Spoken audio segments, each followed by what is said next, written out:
संबलपुर देब्रीगढ़ अभयारण्य हाथी कार्शल मृत्यु होती तेज वार्धक्य जनित असुस्थता और रोग जो चिकित्साधीन अवस्था हाथीर मृत्यु होता जमापड़ी। मृत्यु बेलू हाथी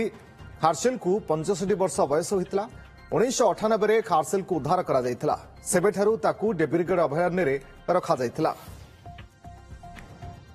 सी 1998 मसीहा पाखापाखि खरसेल आमर गोटे कैप्टिव एलिफेंट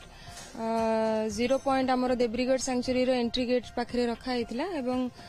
गतकाली संध्या 4टा बेले वेटेरिनारियन को ट्रीटमेंट समय सी तार शेष निश्वास छाड़ा एवं तार बयस 65 वर्ष पाखापाखि होता।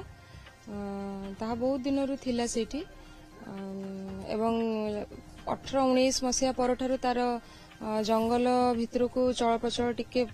बंद कराई कि धीरे धीरे बयस होगा जो दुर्बल हो आसला एवं लास्ट 2024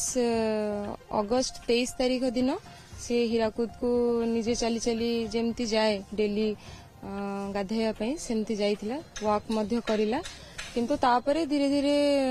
से सोइला आ उठिलानी तो तापरे आमे सलाइन तार 24 घंटा सलाइन आ 2 जण वेटेरिनारियन आमर जूर वेटेरिनारियन एवं बुर्लार वेटेरिनारियन मध्य तार चिकित्सा करुथिले एवं गतकाली से तार शेष निश्वास।